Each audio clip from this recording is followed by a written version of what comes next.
When you need to work quickly and confidently, you need Grammarly. It's a trusted AI writing partner that helps you get work done faster, with better writing. And it works where you work, across 500,000 apps and websites. 96% of users agree. Grammarly helps them craft more impactful writing. Sign up and download for free at Grammarly.com/podcast. That's Grammarly.com/podcast. Grammarly. Easier said, done. Menards is your electrical headquarters. We carry all the tools and testers you need for any electrical job. Stack up your toolbox with Southwire electrical products today. Right now, save big money on Southwire electrical tools, testers, cable ties, wire, and cable. Shop our huge selection in store at Menards. Ranked #1 in customer satisfaction among home improvement retailers according to J.D. Power. For more information, visit jdpower.com/awards. Save big money at Menards. Gas mark 1, 2, 3, 4, 5. I'm gonna cook a meal that's gonna make you mine. I'm turning up the oven, now we're ready to roast. When you touch me, honey, you'll love it the most. Come on and put me in a loving shoe. Welcome to another BritFlix.com podcast. My name's Stuart Wright, and today's guest is director Thea Sharrock. Welcome to the show. Thank you so much. Pleasure to be here. Indeed, indeed. Now, we're here to talk about your film, Wicked Little Letters. Now, before we get into details about that, because on the BritFlix podcast, we like to talk about the process of filmmaking, so we'll get into some of the challenges you met and overcome in the process. But first, do you want to give us just a brief synopsis as to what Wicked Little Letters is as a film? Oh, gosh. Do you know what? That's a really tricky one. But in essence, this is a film that is based on a true story about a woman in 1920, Littlehampton, England, South Coast, started to receive some pretty foul poison pen letters. And she assumes it's her fairly new neighbour. The woman in question is played by OLIVIA COLMAN. Her neighbour is played by JESSIE BUCKLEY. And she, her family, and then pretty quickly the community all assume that it must be the foul-mouthed Irish Rose from next door. And we go on a bit of a mystery hunt to discover whether they're right or wrong. And by doing that, we discover much more primarily about Edith, right in the middle and the centre of it all, as well as reflecting on what England was like 100 years ago and therefore how much has changed. Johnny Sweet wrote the screenplay. So in terms of process, how far was the script along the way when you came on board for this project? The script was in fantastic shape when I received it, and Olivia was already attached to it. So I knew nothing whatsoever about the script. I wasn't given any background at all. I was just literally given the script and told that Olivia would be playing Edith and that these were the dates that they wanted that needed to be shot. So it was more sort of practical information I had. So I read it, laughed out loud, and thought, what is the tone of this? What is going on? What is this story? And I got to meet Johnny, whom I didn't know beforehand, and discovered very quickly that it was based on a true story, at which point my mind it just opened the door to a million really interesting questions for me. Really, I suppose, as we've said already, two things. One is, who is the woman at the centre of this story? So complex, so layered, so much going on, and yet at the same time, fantastic comedy with real entertainment at its heart for me, this film, which is always very, very attractive. But also the complexity of lots of the characters that I felt were really fully fledged and crying out for a great cast. And so I then got into the process there with Johnny, and he and I worked very closely on the script. So Theo, at that stage then, so what happens then between you and the writer? Because you say it's in a great position, but then it was in a great place, but it a script it never stops evolving. Even when you're shooting, it can still be, because There are even scenes that you've rehearsed and talked about with the actors, talked about with the writer, and things feel really solid. And then when you actually get on set and start reading it, prepping for the camera, something gets thrown in, whether it's that a prop feels different or the door's in a different place to where you'd assumed it was when you read it on the page, or sometimes just a line that had been perfect suddenly doesn't feel quite right. And when you have your writer with you, when you work very closely with your writer, that part of the process just carries on, even at that point. It carries on also when you're in post. There are moments when you shoot a scene and you're really pleased with it and the dialogue seems to have flowed beautifully. But then when you get it into the edit, for some reason, something bumps that you could never have anticipated, however much prep time you put into it. And then again, having the writer with you to work on, and often the sign of a really good writer is the one who says, you know what, you don't need that line. You just don't need it, take it out. And as soon as they're ready to start letting go of their own words, you know you're in good hands. So the process with Johnny, for me, it's almost always once you start casting the characters by definition, you start to really picture who's playing them, you start to hear the voices, and it enables me anyway to really start to dig deeper on who those people really are. And that's again when you want to get in the trenches with a writer right next to you. And you can't have every idea straight away. Ideas evolve. A process is there for a reason. You literally go on a journey. And as you change something for one character and you suddenly go, oh God, of course. Well, if she's the oldest rather than the youngest, let's say, just as an example, what does that change in terms of her dynamic with her parents? And then the knock-on effect may be that later on, dad or mum says something that actually it would really help if we have established that actually she's the eldest of 11 kids. Do you see what I mean? And so that journey and that process never, ever stops. And all you're doing all the time is digging and digging and digging and digging and digging. It's like a carpenter with a little, whatever you call it, as you kind of chip away, and sometimes you're making tiny little things, but each time you make it, you're making a difference, which will have an effect on the thing as a whole. And for me, doing that with the writer next to me is like one of the most beautiful parts of the process. You said Olivia Colman was already on board, so that means that the other talent come on board, and obviously Jessie Buckley playing the sort of opposite to Olivia's role. And how much? I mean, I've heard it. When actors come on board, they have their notes and stuff about how their character may.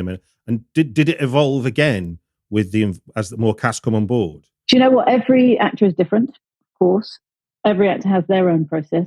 Some like to sit with you and go through every single line of their character in the prep period, so that once they get on set, they feel really comfortable that I know exactly where they're going with the character. I know exactly what the thinking is behind that line because we together have chosen that that's the right thing, or that the backstory of this character is X, which enables her to say Y in a certain moment. Some actors are like that. Others don't want to have any of those discussions. They simply want to have that time by themselves, and they prefer to turn up on set, and they've created the character for themselves, and they only want you to start stepping in once they've started to say it out loud. And if something doesn't quite feel right, then they're open to a director coming in and making changes. So you always have to, it's like being a parent. No child is the same. No child needs exactly the same level of parenting in every single area.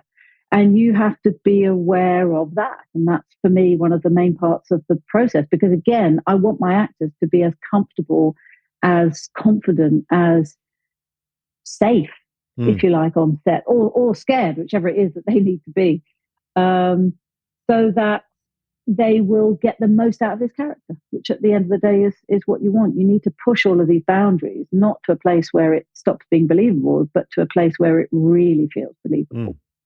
Now, you mentioned it when you first read the script, there was like, what tone is this? And I think when you see the trailer for the film, you get, I certainly got one impression was like, like a bawdy comedy, you knew it was going to be a bit foul-mouthed and a bit cheeky. But actually, one of the things that really surprised me watching the film was how light and dark the film goes. It isn't just that kind of like, that's a bit crude for the time or whatever. It's actually, there's something really serious going on in this film.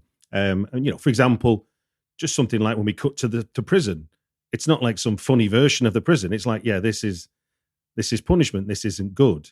So How did you go about sort of setting those sort of, because it does run the extremes, because the laugh out louds are really laugh out louds, but it's the vulnerability, I think, that's exactly what I mean, though. So when I read it, I found myself laughing out loud at those bits, just as you say. It's like a lot of the comedy is easy comedy, as in it's very straightforward. I know what it's meant to be, and you, as an audience member, know what it's meant to be, and you should be given permission to laugh out loud. Sure. Then, as you say, there are some really important, quite serious, sort of deep. I mean, what's really hard is when you start talking about the darkness in this film, or the more serious aspects of it. You can really steer a potential audience member off in the wrong direction, because it touches on some really big, important themes. But then one of the aims that I wanted to hold throughout the process and literally the filmmaking process was I never wanted an audience to walk away with feeling in any way bombarded by those sort of heavyweight conversations. Yeah. What I wanted is for people to have a good time watching it, and then also almost sometimes be shocked into having a character take them to a very different place. But then again, they're moved again to another place. But there's enough residue in there, because for me, the actors and the performances are so strong that it stays with you. Yeah. In the same way as, that happens in life all the time. Somebody says something to you and it both makes you laugh, but then as you walk away, you suddenly think, oh my gosh, I've only just realized what he really meant when he said that. Yeah. And it's as you're walking away, you're having a very, very different thought about the same thing. And that for me was the joy of the script. And I knew that was what I needed to hold on to, was the fact that it had the ability to go to very different places, and tonally go to very different places. Yeah, because one of the notes I made for myself is on a very surface level of the serious points you're making is that keeping up appearances is actually very performative. Absolutely. You shut your door, and people are very different. Well, but surely we all know that that's true. Yeah, but it was lovely to see that sort of that contrast played out in terms of who's right and who's wrong when we're not clear. there's no goodie or baddie in that sense. No, exactly. But that's so often the way, isn't it? And for me, what interests me is getting behind into the heads of those characters as to why does she think she's right, and why does the person next door think she's right. And, as you learn about their background and that begins to unfold, perhaps your sensitivity changes.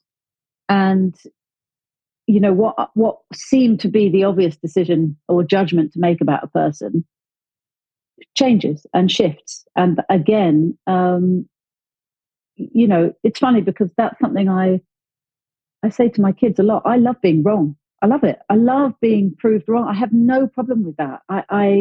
And it's like with actors, I'm never afraid to, if they ask me a question, if I don't know the answer, I don't know, but we'll find out and we'll pursue it together. And I'll never, ever let you feel alone when you're standing in front of the camera. I will never, ever not give you an answer. So I'll never let you feel exposed, but neither am I going to. When you need to work quickly and confidently across different apps and platforms, consistent quality communication is key. Whether you're writing documents, emails, or presentations, you need Grammarly. It's an AI writing partner that helps you get your work done faster with better writing. It's always there to help because it works where you work, across 500,000 apps and websites, so you can get more done no matter where you're writing. Grammarly is the gold standard of responsible AI, trusted by millions of professionals for 15 years. It gives you personalized writing suggestions based on your audience, goals, and context, plus tone suggestions to help you navigate even the most difficult work conversations. 96% of users agree. Grammarly helps them craft more impactful writing. Sign up and download Grammarly for free at Grammarly.com/podcast. That's GRAMMARLY.com/podcast. Grammarly, Easier said, done. Menards is your electrical headquarters. We carry all the tools and testers you need for any electrical job. Stack up your toolbox with Southwire electrical products today. Right now, save big money on Southwire electrical tools, testers, cable ties, wire, and cable. Shop our huge selection in store at Menards. Ranked #1 in customer satisfaction among home improvement retailers according to JD Power. For more information, visit jdpower.com/awards. Save big money at Menards. Is your vehicle stopping like it should? Does it squeal or grind when you brake? Don't miss out on summer brake deals at O'Reilly Auto Parts. O'Reilly Auto Parts. I pretend that I know what the answer to something is if I don't. Let's go on that journey together to find out what that is. And often it's much more complex than you first realize. Or sometimes it's right underneath under your nose, and there was an extra bit of information that gives the answer away. But you're right, and that's exactly what it is. You think, but how often, I find it fascinating, that thing of friendship, when you think you know somebody really, really well, and then they go and do something that really lets you down because you didn't see it coming. Why is it that they do that? And that can be a really profound feeling. It may sound like I'm being reticent if people listen to my questions, because I'm aware that if I ask you some questions, we could be spoiling the film, and that's the last thing I want to do, because I think, to echo what you were saying about the screenplay and stuff, I think the writing of this and the way the story pans out has some lovely twists and turns, which I don't want to spoil. So if I could jump into some of the sort of behind the camera stuff now. So your DOP, Ben Davis, when you first sat down with Ben, what were your conversations like about the look and feel? And maybe what were some of what were film references, photograph references, even just, that you discussed about what you wanted to get? Yeah. Do you know, one of the first films that we both realized that we had hanging around in our minds was Kes. Oh, really? Yeah. Okay. And actually, for two reasons. One was the sort of reality with which that film is shot in a way that it's like inescapably real. Do you know what I mean by that? Yes, I do. You never question whether this is really happening. It just absolutely is. So there was something there to do with the technicality of the use of camera that we talked a lot about.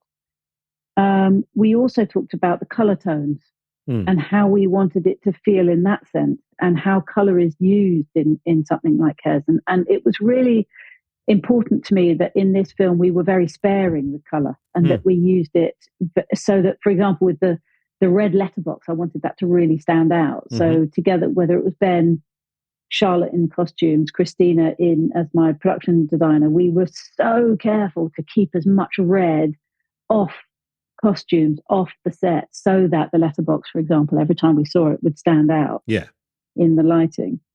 And also we talked, for example, Ben and I, one of the things we talked about was how to move the camera when you're in Edith's house versus when you're in Jessie's house. And we used very different techniques. Oh, that's interesting. For that, yeah.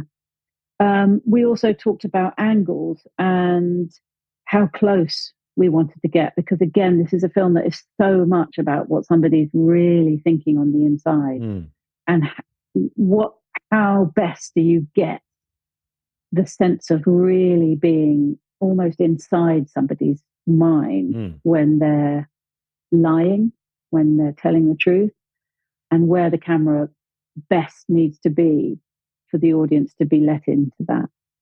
So we talked about everything, really, Ben and I, in terms of how best to tell a story that is, again, it's so much about people and behavior. Indeed. And as you say, it's also to do with presentation and how you want somebody to see yourself. And so what the camera is doing to preserve those aspects of the characters is also really important. Moving into the post-production period of it, and your work with Melanie Oliver, your editor, what became, I mean, a film, a script is written, a film is produced, and then it's edited, and it goes on another journey again. So what for you were the great storytelling discoveries you got from the edit? Or what were the challenges even? I would say the biggest challenge remained the tone, because we found ourselves very quickly cutting it in a certain way, and it became a very broad comedy, almost too much so, at the detriment to the other side. We also did a version where we thought we'd cut it really brilliantly. This was probably about halfway through, and we thought we'd been really sort of arty and stylized. And we got my brilliant producer, Graham Broadbent, in to come and watch it, and Ed Sinclair, who was also my producer on it. And I remember and this happened a lot throughout the process, right? Because when you're cutting and you cut, and mostly it's just the two of you, you have to be really careful not to lose the wood for the trees, and you have to be very careful about who you bring in and when. Anyway, we got to that stage, and they'd seen it a couple of times already, and everyone was very happy about the way it was going, but we all agreed we still had work to do. And we thought we'd done this fantastic job and had a whole new thought on the angle. And so in they came. And I said, look, I'm not going to sit and watch this one with you. I'll let you watch that cut, and I'll go away and come back. And so Mel and I were outside, and we went and had a cup of coffee or whatever. And then we came back at the time, and we were like that against the wall with our ears, listening to everything. And you couldn't hear anything. We were thinking, well, that's a really good sign. And so we snuck in, and I knew from the minute I walked in, not happy at all, because we'd gone too far. We had made something very elegant and arty, but they were like, where are the laughs? Where's the lightness? And it was brilliant. It was sort of heartbreaking that we put all of this work into something, but you learn something every time. And we'd learned that we'd gone too far that time. And this story had the ability to go either way. So that was one part of the journey that we discovered. And you know, the joy was, honestly, with every set of rushes that came in, the performances just stood out time and time and time again. And every time we went close, particularly on Olivia and Jessie, whom, you know, we tell the majority of the story through their eyes. You know, Mel would just ring me and say, I see the film. I see it in these two women, and I see the performances that they're giving. And, you know, it's going to be so much fun, she kept saying to me while we were shooting, to find the balance even just between them, because to cut away from one means you gain more time with one, but you, by definition, you lose time with the other. And so, you know, it's a very, very delicate journey, editing a movie. And, you know, things like music, for example, change everything. You put one piece of music on a scene and you're left with a certain feeling, and then you take that off and you put it on something else and you'll feel quite different. So it's a very delicate process, and you need to work very closely with people you trust. It's a large cast of female characters in this story that orbit around the two main characters, and because we're in that post-war period, we've got that, and this is, I think, one of the things, looking back on what it was like for women 100 years ago. You've got they were liberated by the absence of men, even though going through a war. And then being told, I mean, you know, not literally in the film, but part of the message I got from the film is that you gave voice to that frustration of, well, actually, we quite enjoyed being able to think more for ourselves and act more for ourselves. Yeah. And how do we all now refine our feet? Yeah. Now that the men are back. Yeah. I think it's a really important moment in women's history, if you like. Yeah. I mean, women and I have to be careful to be a proponent of that, because that's as much an important moment in men's history too. Yeah. People have been damaged by a war, and want to hear us welcome, and then it's all, actually, no, the sands have shifted and the world's not the one you left behind. That's a hard message very to difficult. Very difficult. And I think, you know, for me, for example, that was something that Timothy Spall was very, very keen to keep exploring. He understood the character of the father, but he wanted as much as possible, and wherever possible, however small, to make sure that we always made room for understanding why he might be the kind of man that he is. Yeah. And he, of course, was born in a different time. He, of course, has lost, we don't know exactly how many, but certainly two of his sons in France never came back because they died in the war. Yeah. That hits home, that actually, when you kind of don't like him, and then you kind of you find yourself having sympathy for him at that point as well. Exactly. And that's, you know, again, that's a good example how a small detail can just shift your sense of judgment about a person and why they behave the way they do, why they do the things they do. And that goes on, doesn't it? I mean, that the domino effect hits downwards. So, you know, it's really nice talking about it in this way, because you get a glimpse of the complexity of that moment in time. Yeah. And yet I'm delighted to say this is absolutely a comedy. It's 96 minutes and you have a real laugh. You know, Absolutely. You really come out.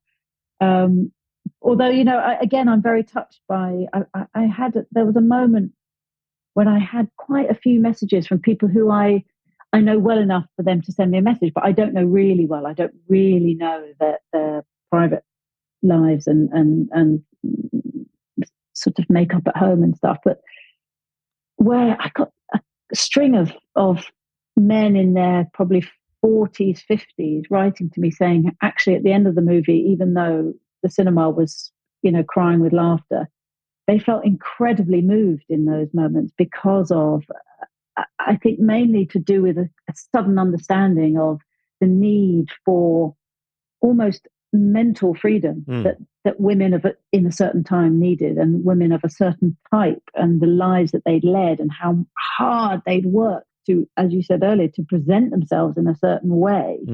And yet actually you suddenly realize that's not what makes them happy. And what freedom can give you, a sense of freedom, it's amazing what the cost of that can be, and yet still it's worth it. One last question for you. Having come from a theatre background into film, what would you say is a lesson learned from theatre that you've been able to take into film that still stands you in good stead to this day?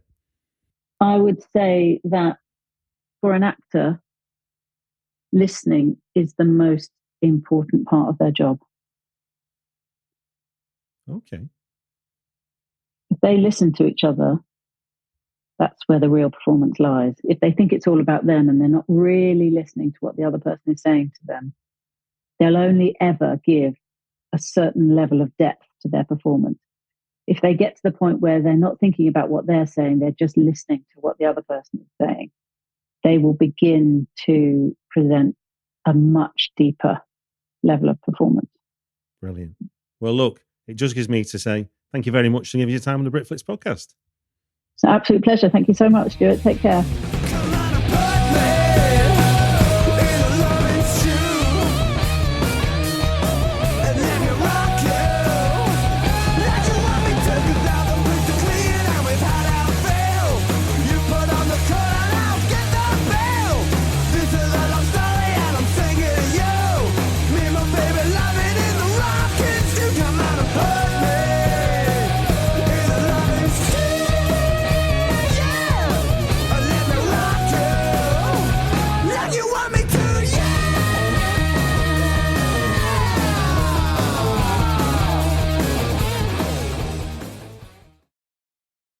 At Baker's Pharmacy, care is what's most convenient for you. Care is being here when you need us. We're open evenings and weekends. Care is helping you save more. Most insurance plans and discount cards are accepted at your local Baker's Pharmacy. Care is saving you time by managing your prescriptions online. You can request refills, check order status, and more. Care is convenience that works for everyone. Baker's, a world of care is in store. Services and availability vary by location. Age and other restrictions may apply. For coverage, consult your health insurance company. Visit the pharmacy or our site for details.